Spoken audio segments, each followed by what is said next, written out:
All right, pay transparency is coming to Ontario. So we're about to find out how much our co-workers make. Well, sort of. Many Canadian employers will be required to publish salary ranges on job postings, but is this information going to cause problems in the workplace? No, listen, it's about time. They should have always been doing this. As a person who has applied for a lot of jobs, listen, unemployment is not cute. The weeks turn into months, the months turn into years very quickly. And if you have a specific career and you don't just want to take any job, it gets even harder. And so when you finally find a job posting that you kind of align with, and you look at all the requirements, you're like, okay, I qualify, and then you scroll down and they don't tell you how much this job pays. What you know in your head is, as much as you want a job, you know what your bills are. You know what your monthly expenses are. So I'm like, if this job only pays $28,000 a year, as much as I would love to do the job, it doesn't cover my bills. And it's a whole process that I don't want to go through and have 2 interviews only to find out that this is your pay. Thank you. And now I'm like, well, we've just wasted each other's time. Please just tell me the range so I know to apply or not. Let's not waste each other's time. We should have been always doing this. I can't believe we're just doing this now. So true.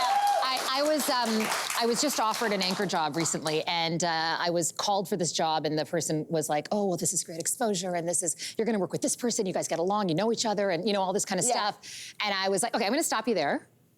How much would I make? Because I'm like, you know what, we can go down this long road, and I don't even know if I don't even want this job. So it has to be a lot. And I think this person was taken aback, like, okay, yeah, but let's keep talking, let's meet. I'm like, it's like a dance almost. No, we're not gonna meet, we're not gonna have coffee, we're not gonna have we're not gonna do that. Just tell me. Because it's work. Yeah. Was that scary for you to say? Like, was that? No, because I know my worth, and I didn't really want to do That's it. right. So it didn't really matter. I was like, no, let's not waste each other's time. Yes. You're gonna put your eggs in my basket, I'm not into it. So why do you think it's taken this long for this to even be part of the conversation? It's a great question. I have no idea, but I can mostly only see the positives, because if you think about it, we shop around for when we buy a new car, even sometimes if we're looking for butter on sale. So the idea of shopping around, like having more information for us, the idea of it being, like, you can contrast and compare. There might be 2 companies, they're offering the same job, and then now with this new pay transparency, you can see that company Y pays $10K less a year for the same job at company X.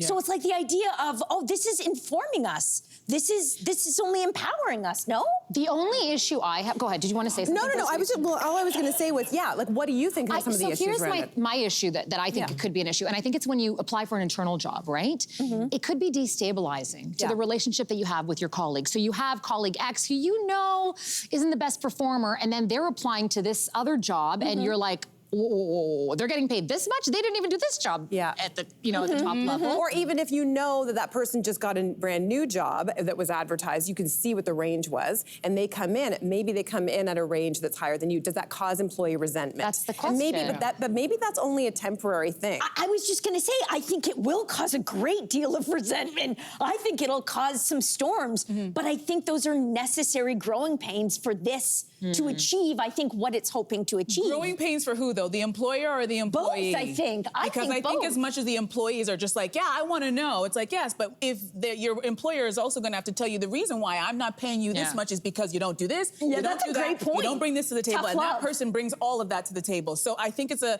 delicate dance on both sides. It's going to be a very prickly conversation. And but I think in the end, right, you go into the job and you're a mediocre white guy, Chad, and somebody's like, oh, yeah, you just automatically, we make these unconscious bias statements, right? That this guy's going to make this much money. Then I come in and I don't have the same, pedigree or whatever, and I'm going to get this much. So I think it's really important, even in that range, that we are very specific in terms of, like, for this level of education or this level of blah, blah, blah, it's not our unconscious bias creeping in and saying, exactly. It's a range. I hear what you're saying, because women are still making 78 cents on the dollar. Exactly. And we know that men are making more money, and if you're a woman and you're a woman of color, listen, there are a lot of women of color like, let's open the floodgates and everybody share their number, because it's going to be a very uncomfortable conversation for a lot of people. So absolutely. Hey, you, come a bit closer.